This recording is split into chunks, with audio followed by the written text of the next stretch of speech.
동독을 위한 성경 공부 오늘 27번째 그 자료집에 우리가 오늘 7페이지의 내용을 공부하는 건데요. 자, 우리 1페이지에 한번 잠깐 지난주에 했던 거 복습 한번 하고 이어서 하겠습니다. 자, 아모스서 항상 새로운 자료가 나가게 되면 1번이 제일 중요하다. 1번에다가 제가 그 책 전체에 가장 중요한 어떤 그런 이 내용을 한 문장으로 이렇게 1번에 담아놓은 거예요. 그러니까 지금까지 나눠드린 자료가 파일이 아주 꽤 묵직하게 두꺼워요. 구약을 끝나고 나면은 아마 신약은 파일을 다시 나눠드려야 될 것 같아요. 예전에 드렸던 그 파일 그 두께만큼 지금 모여가지고 구약은 아마 이제 구약 끝나고 나면 신약 때 이제 파일을 다시 나눠드려야 될 것 같아요. 자, 아모스서는 북왕국 이스라엘의 죄에 대해서 하나님의 심판을 선포한 책이다. 이렇게 기억하시면 되는 거예요. 아모스서는 남왕국이 아닌 북왕국 이스라엘이다. 그런데 아모스는 어디 출신이라고요? 남왕국 출신이에요. 남왕국 이 출신인데 남왕국 어디에 살던 사람이냐 하면 드고아라고 하는 곳에 살았어요. 이 드고아는 예루살렘의 남쪽으로 한 몇 킬로라고 했어요? 16킬로 정도 떨어진 그런 곳이에요. 16킬로면 여기서부터 저 불광동 정도가 16킬로가 돼요.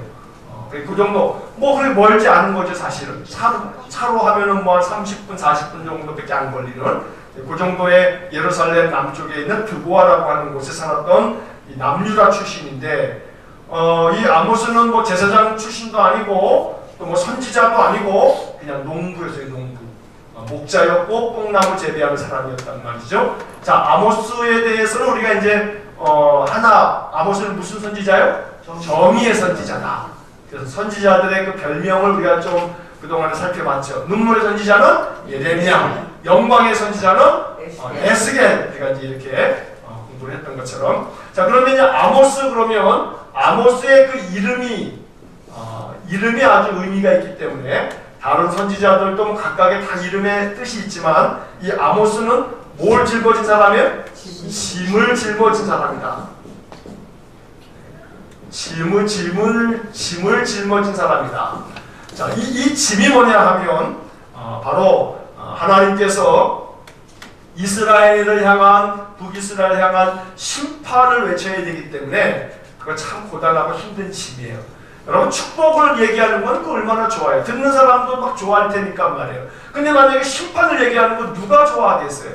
그러나 하나님의 분명한 이 예언의 말씀을 전하지 않을 수도 없고, 그러니까 이 아모스라고 하는 그 이름 자체는 짐을 짊어진 사람이라고 하는 그런 뜻을 가지고 있다 하는 것도 공부했고, 자, 아모스서가 주전 761년이나 760년경에 기록됐는데 북이스라엘이 722년에 망했으니까 한 40여 년이 지나면 멸망할 이 북이스라엘인데 북이스라엘 사람들이 전혀 아모스의 얘기를 듣지 않았단 말이에요. 왜 듣지 않았냐면 아모스가 활동했던 시대에 북이스라엘의 왕이 누구라 그랬어요? 여로보암 2세. 이 여로보암 2세가 북이스라엘 다스릴 때 나라가 제일 번창했단 말이에요. 살기 너무 좋았어요. 경제적으로 막 성장률이 매년 얼마나 높았는지 몰라요. 그리고 나라가 튼튼했고 말이에요. 북방이 아주 안전했어요.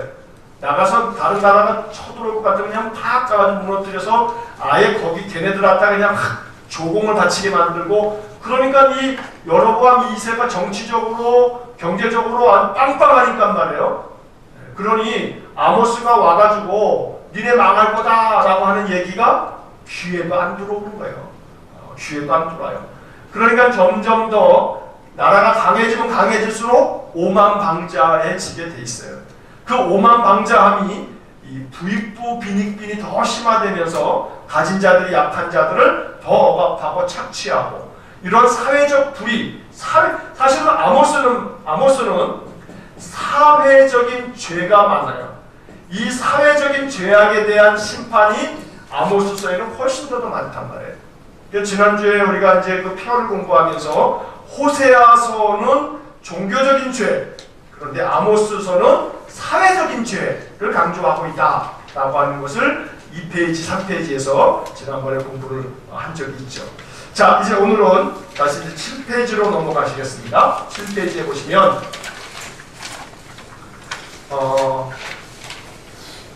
앞에 6장까지 나와 있는 이야기는 북이스라엘의 죄에 대한 또 주변 나라들에 대한 이 죄와 그들에 대한 하나님의 심판을 계속 예언하고, 그리고 이제 7장, 8장, 9장 이 석장에서는 하나님께서 아모스에게 5가지의 환상을 보여주세요. 그러니까 아모스 하면 이 5가지의 환상이 떠오르시면 진짜 아모스를 잘 공부하신 거예요. 그러니까 아모스 그러면 기본적으로 사회적인 죄에 대한, 북이스라엘의 사회적 죄에 대해서 심판을 선언한 책이다, 선포한 책이다, 이렇게 이해를 하시면 되고, 그 사회적인 환경이라고 하는 것이 여로보암 2세 왕 때에 이루어진 일이다, 이런 것들을 기억하시면서 아모스서 이 9장까지 나오는 아모스서에서 우리가 기억해야 될 내용은 이 5가지의 예언, 5가지의 환상, 이게 아모스서에서 가장 중요한 이야기예요. 첫 번째로 이 이스라엘에 대한 5가지의 환상을 보여주시는데, 첫 번째 환상은 1번, 아모스는 메뚜기 재앙의 이상을 전한다.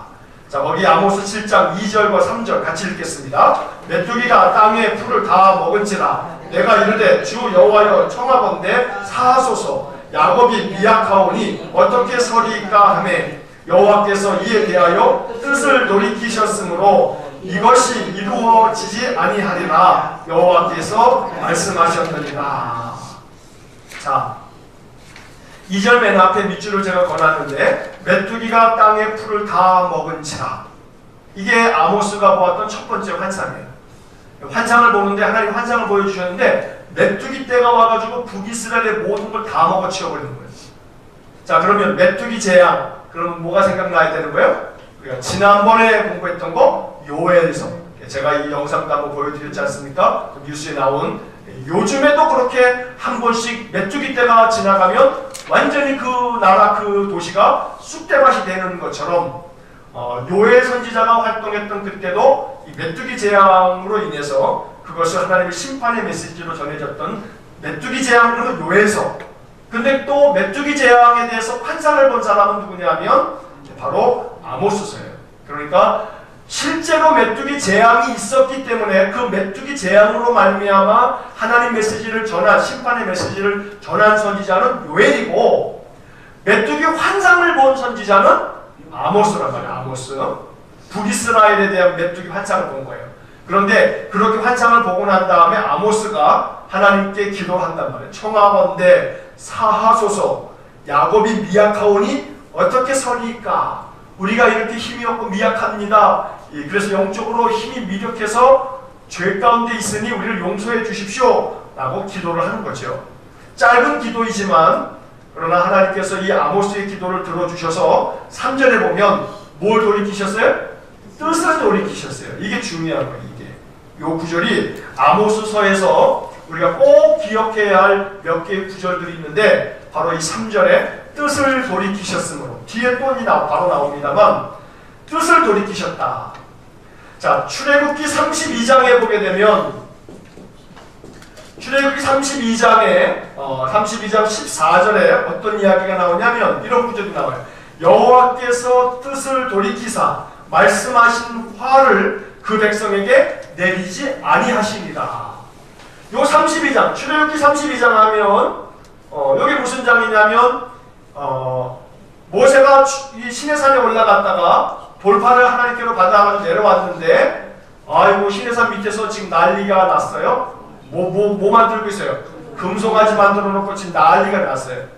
그래서 하나님께서 이 금송아지 만들어 놓고 이게 우리를 인도할 신이다 라고 한 이스라엘 백성들을 향하여 진노하셔가지고 이놈들을 내가 다 멸해버리겠다, 그리고 너로 인해서 한 민족을 이루게 하겠다 하고 모세에게 말씀했을 때, 모세가 하나님 앞에 막 기도하죠.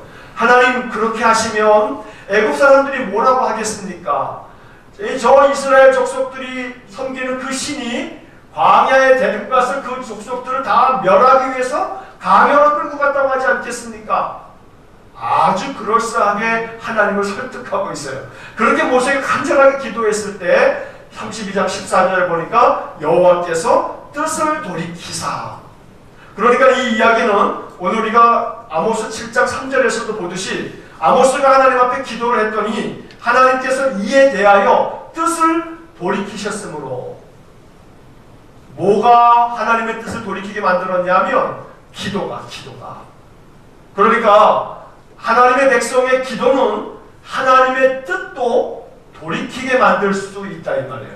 이 얘기는 뭐냐면 하나님은 성도의 기도를 들으시기를 원하세요. 왜 기도를 원하시냐면 그 기도를 통해서 하나님의 뜻을 바꾸시려고 그렇게 하나님은 성도들의 기도를 기다리고 계시는 거죠. 그러니까 우리의 기도는 심지어 하나님의 뜻도 돌이킬 수 있는 그런 기도가 된다라고 말하는 거죠. 자녀가 부모에게 막 이렇게 이야기하게 되면 부모는 그 자녀의 말을 듣고 생각을 바꾸거나 뜻을 돌이키기도 하듯이 사랑이 많으신 하나님은 그 자녀들의 간절한 기도에 뜻을 돌이키신다라고 하는 것이 이 첫 번째 환상의 중요한 포인트입니다. 자, 그 뒷페이지 보면 8페이지에 두 번째 환상에서도 마찬가지예요. 두 번째 환상은, 첫 번째 환상은 메뚜기 환상이고 두 번째 환상은 불의 환상이에요. 불로 인해서 재앙을 당하는 거예요. 자, 4절과 5절, 7장 4절부터 6절까지 한번 같이 읽겠습니다. 주 여호와께서 명령하여 불로 징벌하게 하시니 불이 큰 바다를 삼키고 육지까지 먹으려 하는지라. 이에 내가 이르되 주 여호와여 청하건대 그치소서. 야곱이 미약하오니 어떻게 서리이까 하매 주 여호와께서 이에 대하여 뜻을 돌이켜 주 여호와께서 이르시되 이것도 이루지 아니하리라 하십니다.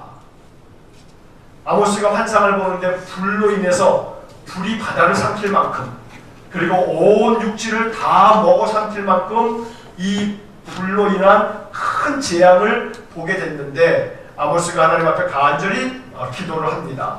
이에 대해서 하나님께서 6절에 이에 대하여 뜻을 돌이켜, 좀 전에 나왔던 3절하고 똑같은 말씀을 지금 하고 계시는 거죠.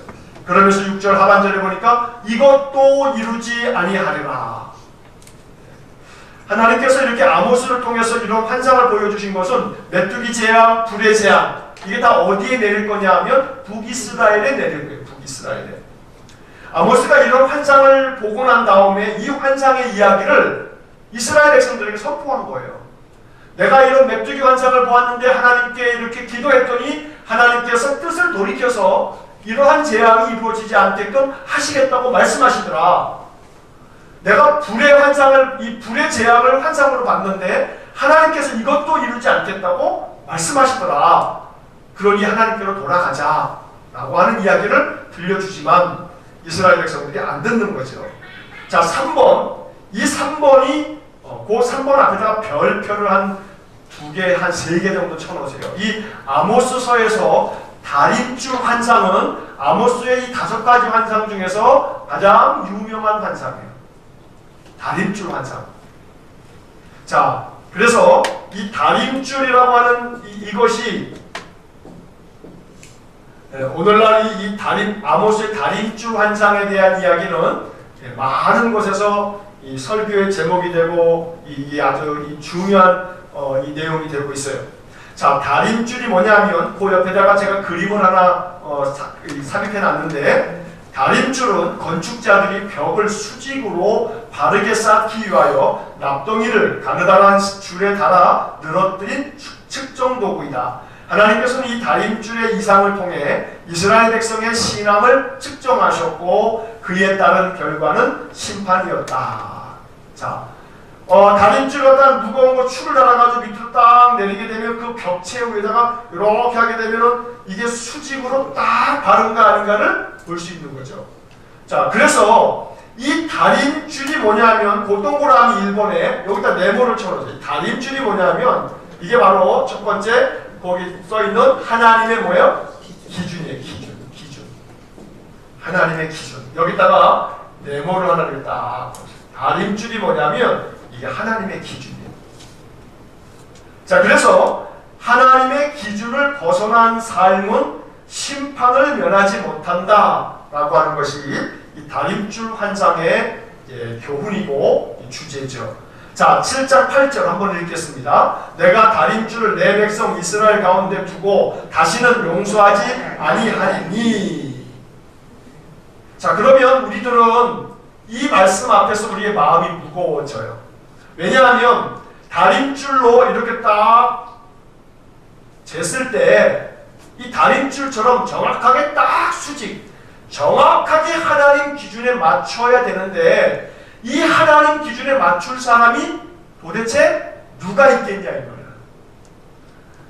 결국 이 하나님의 기준으로 딱 됐을 때에는 어느 누구도 이 하나님의 기준에 부합할 만한 사람이 없더라 이 말이야.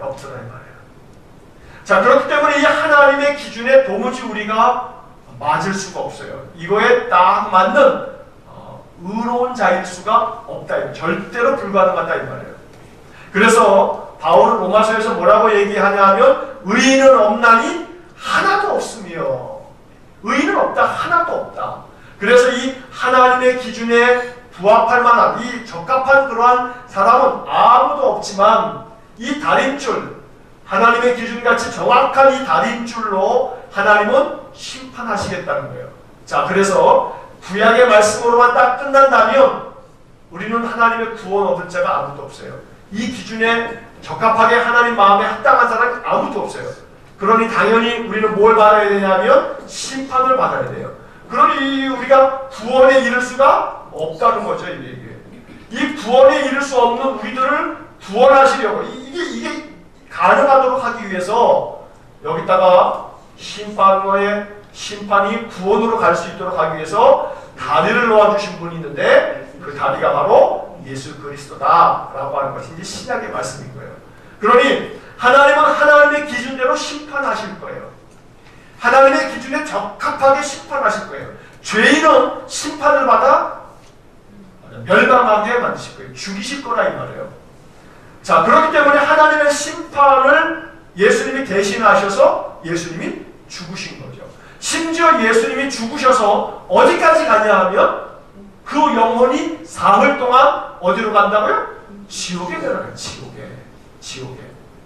자, 그래서 한두 번 그런 말씀을 드렸습니다만 여러분 성경책 다시 한번 그래도 확인 한번 하고서 이제 그래도 반복하는 겁니다. 맨 앞에 성경책 맨 표지 뚜껑을 탁 여시면 주기도와 사도신경이 나와요.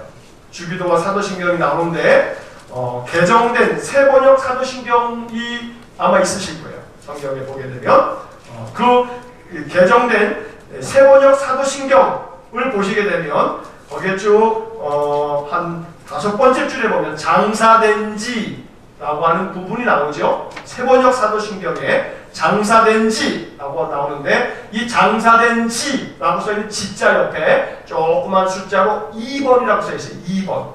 그리고 맨 밑에 내려가시게 되면 그 2번 해놓고 장사되시어 지옥에 내려가신지가 공인된 원문에는 있으나 대다수의 본문에는 없다.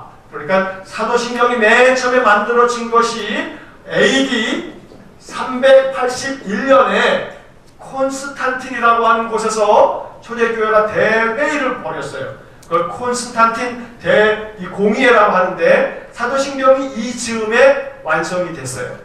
자, 그런데 그 사도신경이 완성이 됐을 때 맨 처음에 원본에는 장사되시어 어디에 내려가셨다고요? 지옥에 내려가신 지 사흘 만에 부활하셨다고 되어 있다 이 말이에요. 그러니까 예수님께서 심판을 받으셨어요. 우리를 대신해서. 철저하게 하나님의 기준, 이 다림줄의 기준에 의해서 완전히 멸망을 당하신 거예요. 그 완전히 멸망당했다라고 하는 신앙 고백을 그 사도신경의 원문에는 장사 지내시고 어디에 내려가셨다? 지옥에 내려가셨대요. 지옥에.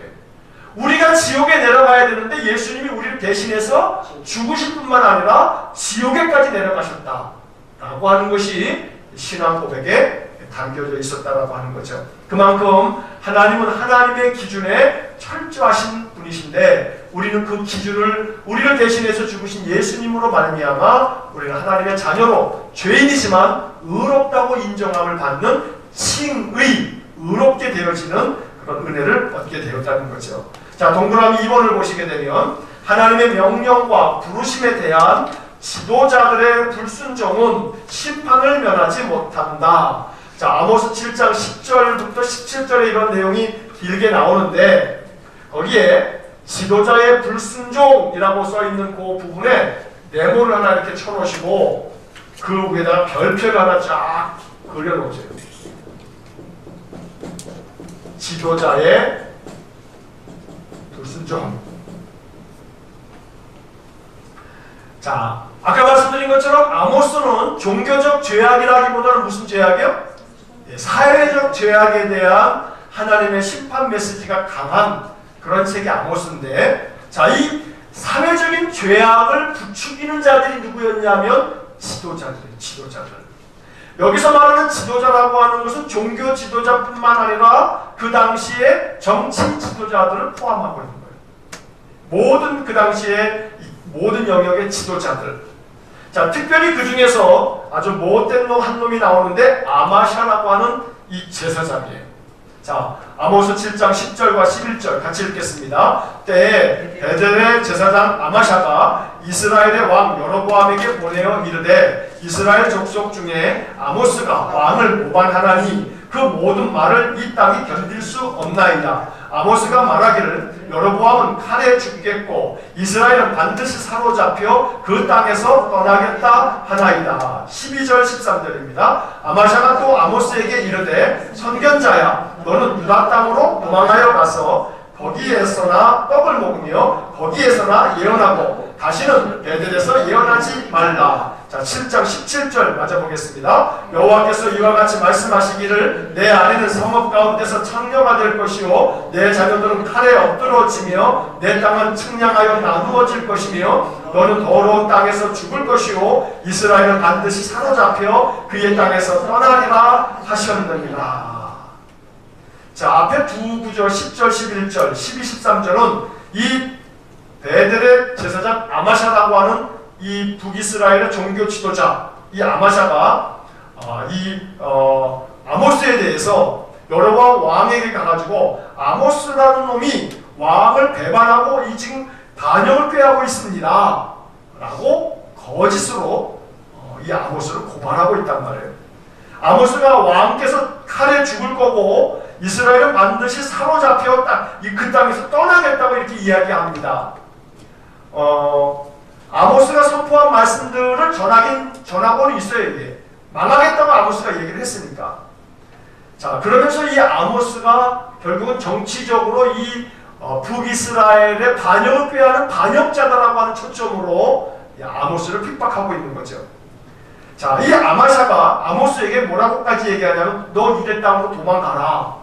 왜냐하면 이 아모스가 출신이 어디니까? 남유다 출신이니까. 너 유다 땅으로 가라. 거기 가서 또 떡 먹고 거기 가서 예언해라. 다시는 이 베델에서 예언하지 말라고 겁박을 한단 말이에요. 까딱하면 이게 죽일 수도 있을 만큼의 이 위협을 가하고 있는 거거든요. 그에 대해서 아모스는 여호와께서 하신 말씀으로 아주 참 거친 이 심판을 얘기를 하고 있는 것이죠. 자, 이 지도자들의 불순종이라고 하는 것은 아모스가 매우 강조하고 있는 이 심판받을 내용이기도 해요. 그래서 이 아모스서를 우리가 읽으면서는 무엇보다도 우리 이 나라, 이 시대의 지도자들에 대하여 기도해야 할 일이 참 많이 있는 것이죠. 특히나 우리는 교회에서 신앙생활하니까 정치 지도자들이라든가 뭐 경제 지도자들 뭐 여러 가지 어떤 영역의 지도자들을 위해서도 기도해야 되겠습니다만 더더군다나 종교 지도자들을 위해서 종교 지도자들 또 우리 개신교회는 개신교 목회자들을 위해서 많이 기도해야 될 지금 시대 가운데 있어요. 자, 뭐 지금은 건전한 교회 교단이나 이단이라고 불리는 그런 이단 종파들이나 할 것 없이 죄다 이 종교 지도자들의 이 악행이 아주 이 사회적인 큰 문제들을 일으키고 있어요. 귀신론으로 이단으로 정죄가 되어져 있는 곳이 어디냐면 성락교회라는 곳이에요. 그 성락교회의 김기동 목사라고 하는 사람이 법적으로 여러 문제가 있어가지고 부서까지는 됐나 안 됐나 제가 모르겠는데, 그래서 그 성락교회가 지금 아주 엄청나게들 그 내분이 일어나서 싸우고 있어요. 어마어마하게 싸우고 있어요. 자, 만민중앙교회 옛날에 MBC 방송국까지 그냥 이 뭐 부조정신이가 그냥 쳐들어갔던 놈들 있잖아요. 그 만민중앙교회 이재록이는 구속이 됐고 말이에요. 구속이 됐고. 그러니까 이단들도 그럴 뿐만 아니라 건전한 교단인 이 교단들도 사실은 여러 가지 많은 사회적 이 무리들을 일으키고 있는 것이 뭐 요즘에 뭐 여러 이제 언론 매체를 통해서 우리가 보고 있지 않습니까? 우리 교단도 지난해 이 명성교회 김상환 목사님 일로 인해서 지금도 현재도 진행 중이에요. 아직까지 총회에서 그 당시 지난 9월 총회에서 결정은 내려졌지만 아직 그 재판국에서 또 다시 지금 그 다음 다시 재판을 진행하고 뭐 그러는데 그 과정이 아주 지리하게 지금 이어져 가고 있어요. 저희가 어떻게 될지 모르겠어요. 또 지금 우리는 대한예수교 장로회 통합측이고 대한예수교 장로회가 통합측하고 합동측이 두 교단이 한국교회 제일 큰 교단들이거든요. 근데 그 합동측 교회에서는 저 강남에 있는 서초역인가 여기가 사랑의 교회. 또 사랑의 교회는 지금 사랑의 교회 그 오정현 목사님이 목사 자격이 없는 사람이다 라고 하는 것이 지금 법원의 판결이 나왔지 않습니까? 그러니까 사랑의 교회 목사로 청빙을 받았지만 사실은 그 청빙 과정에서의 서류가 잘못됐다. 그리고 미국에서 목사 안수를 받았다고 하지만 그 목사 안수 받는 과정에서의 모든 서류 자체도 잘못된 서류였다. 그러니 목사 자체가 무효다. 그래가지고 지금 법원에서도 그 무효 판결이 결정이 나 있단 말이에요. 그래서 지금 골치가 아픈 그런 문제가 지금 사랑의 교회 문제예요. 자, 그러다 보니 그저 어느 곳이나 지금 이렇게 바라보게 되게 되면 지도자들의 이 불순종과 불의함과 부조리함이 이 사회적인 큰 무리들을 일으키고 있는 것이죠. 자, 그렇기 때문에 우리들은 이러한 모습을 바라보면서 지금으로부터 2700여 년 전에 여로보암 2세 때의 그 시대나 오늘 2700여 년이 지난 지금 이 시대나 시대의 모습이 별로 다르지 않다.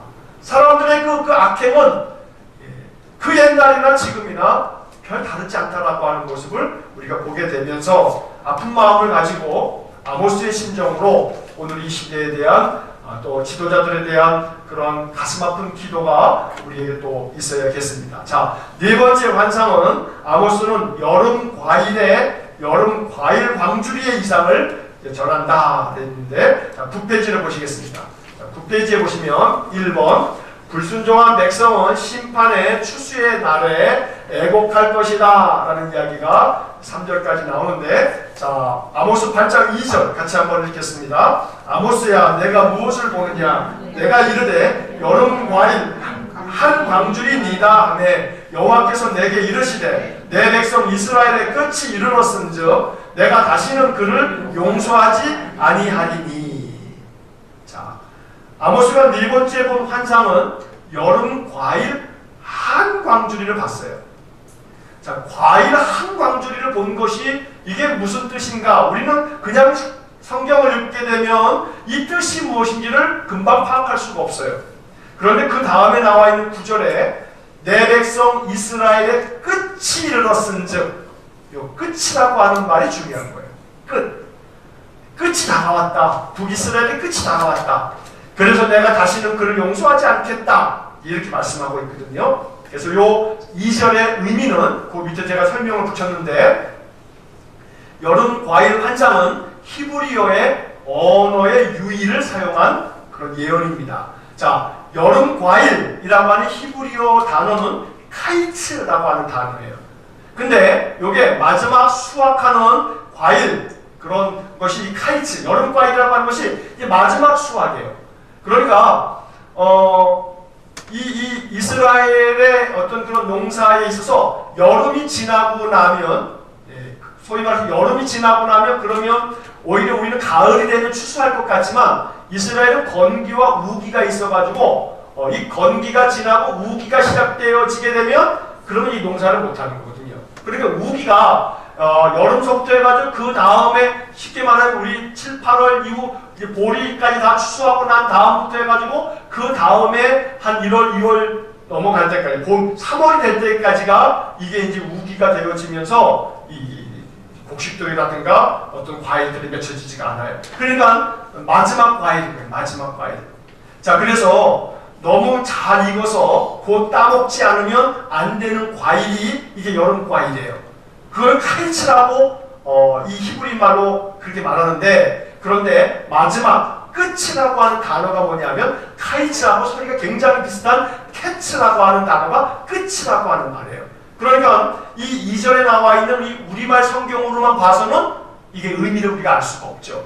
그런데 카이츠, 너가 뭘 봤냐? 카이츠를 봤습니다. 그래, 바로 캐츠가 곧 올 거야 라고 하는 이야기는 언어의 그런 유희인 거죠. 그래서 여름과의 카이츠를 봤다는 것은 하나님께서 뭘 보여주신 거냐면 끝을 보여주신 거다, 캐치를 보여주신 거다 라고 하는 그런 의미를 가지고 있다는 것입니다. 자, 두 번째 동그라미 보시면 탐욕스러운 상인들은 심판을 받을 것이다. 자, 4절 5절 같이 읽겠습니다. 가난한 자를 삼키며 땅에 힘없는 자를 망하게 하려는 자들아, 이 말을 들으라. 너희가 이르기를 월삭이 언제 지나서 우리가 곡식을 팔며 안식일이 언제 지나서 우리가 밀을 내게 할꼬, 에바를 작게 하고 세계를 크게 하여 거짓 저울로 속이며. 자, 10절 말씀입니다. 너희 절기를 애통으로, 너희 모든 노래를 애곡으로 변하게 하며 모든 사람에게 굵은 배로 허리를 동이게 하며 모든 머리를 대머리가 되게 하며 독자의 죽음으로 말미암아 애통하듯 하게 하며 결국은 곤고한 날과 같게 하리라. 자, 4절 5절에서 가난한 자를 삼켜버리는 자들, 힘없는 자들을 망하게 하려고 하는 그런 자들, 그런 자들에 대해서 하나님께서 절기를 애통으로 만들고 노래를 애곡으로 만들고, 그리고 그들이 굵은 배로 허리를 동이면서 고통함 속에 그들의 독자가 죽어서 애통하듯이 그러한 곤고한 날이 이제 곧 이르게 될 거다라고 하는 강력한 심판을 말하고 있어요. 자, 이 4절 5절에 보면 그 5절 마지막 부분에 거짓 저울로 속이며 라고 하는 것은 경제적 부조리를 말하고 있는 거예요. 경제적 부조리. 오늘날로 얘기하게 되면 대기업의 이 갑질 말이에요. 갑질. 하청, 재하청 계속해서 이 하청 업체에다가 모든 것도 다 전가시켜버리고 떠밀어버리고 용역을 주고 또 재용역을 주고, 그러면서 끊임없이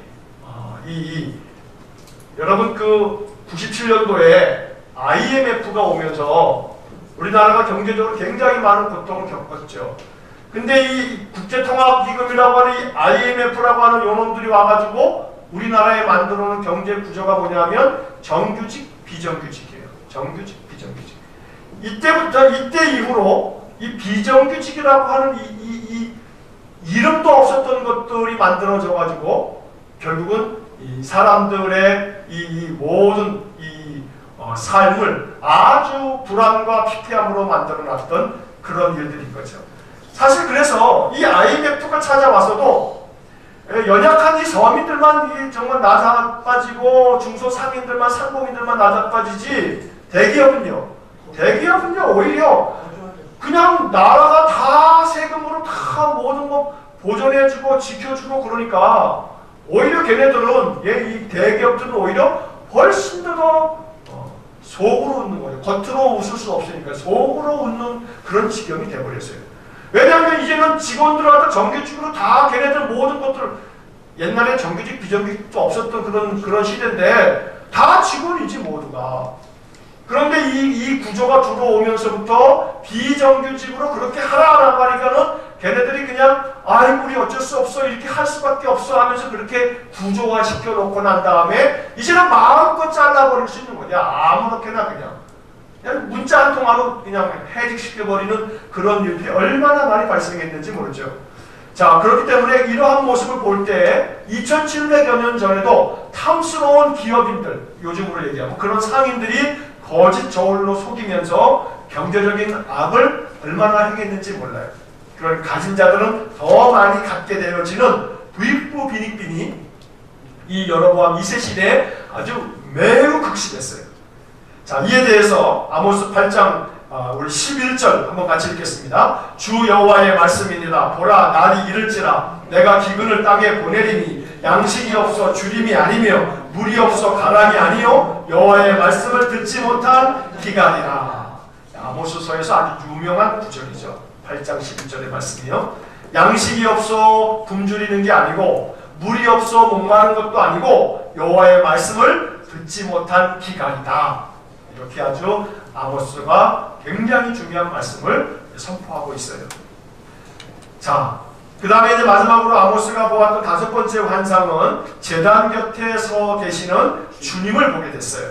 자, 1번 보시면 하나님께서 심판을 위해 임재하실 때 누구도 피할 수 없다. 2번 심판을 하시는 분은 만물을 절대적으로 주관하시는 전능자 하나님이시다. 3번 하나님께서는 어떤 나라도 예외 없이 공정하게 심판하신다. 이런 내용들이 9장 마지막 장에 나와 있는데, 자 8절 한번 같이 읽어보겠습니다. 보라, 주 여호와의 눈이 범죄한 나라를 주목하노니 내가 그것을 지면에서 멸하리라. 그러나 야곱의 집은 온전히 멸하지는 아니하리라. 여호와의 말씀이니라.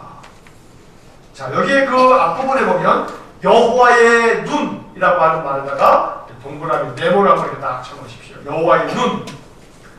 자, 하나님께서 하나님의 눈으로 세상 모든 나라들을 보면서 범죄한 나라를 주목하시면서 그것들을 지면에서 멸해버리겠다. 그런데 야곱의 집 이스라엘은 완전하게 멸하지는 않겠다라고 하는 약속을 들려주고 있어요. 자, 이게 복음이에요. 이게 복음.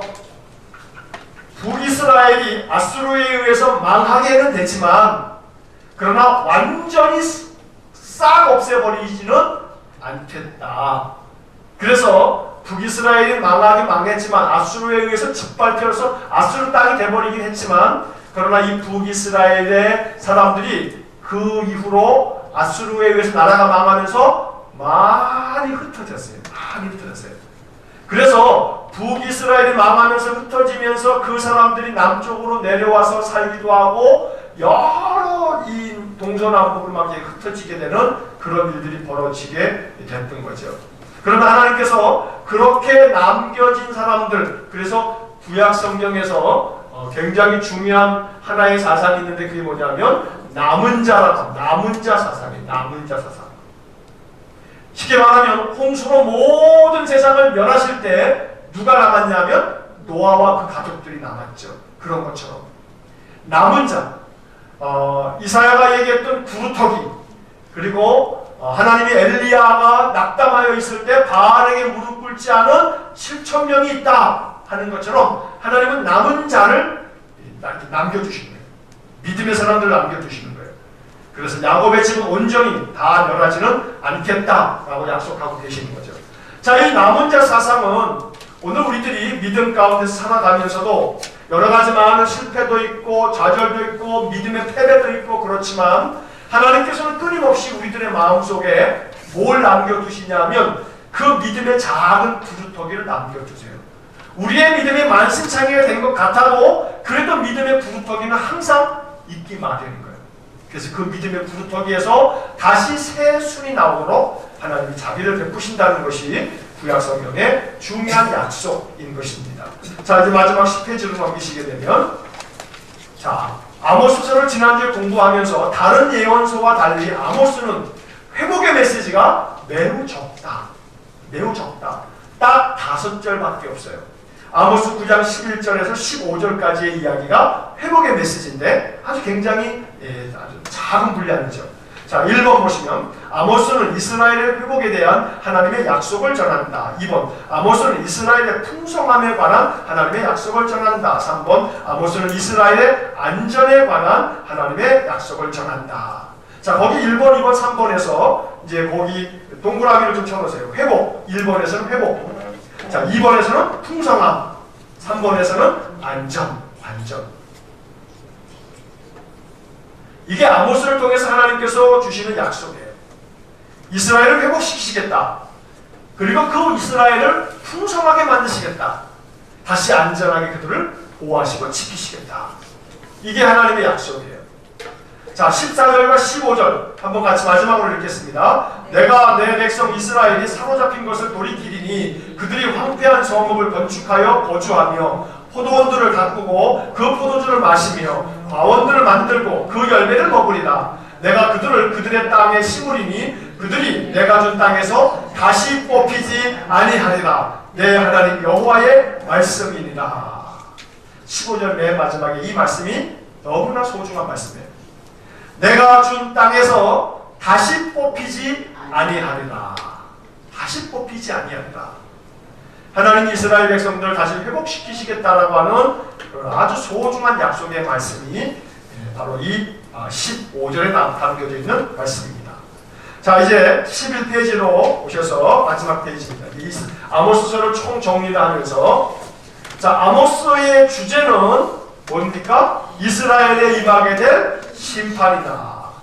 자, 그 밑에 있는 설명 붙어 있는 거, 지금까지 우리가 살펴봤던 내용들을 다시 한번 종합한 겁니다. 한번 이건 다 같이 읽겠습니다. 정의의 선지자 아모스는 북왕국 이스라엘이 정치, 경제, 군사, 외교 등 모든 면에서 안정과 번영을 누리는 것이 오히려 독이 되어 도덕적으로 부조리와 불의가 가득하고 사치와 탐욕, 교만과 물질 만능주의에 빠져 하나님의 심판을 피할 수 없게 되었다고 심판의 메시지를 전한다. 사회 지도자들은 가난한 자들을 착취하고 힘없는 자들에 대해 억압하며 저울을 속이는 것과 같은 불의를 행하였고, 종교 지도자들은 이러한 사회의 악을 금감아주며 오히려 부채질하는 악을 행하였다.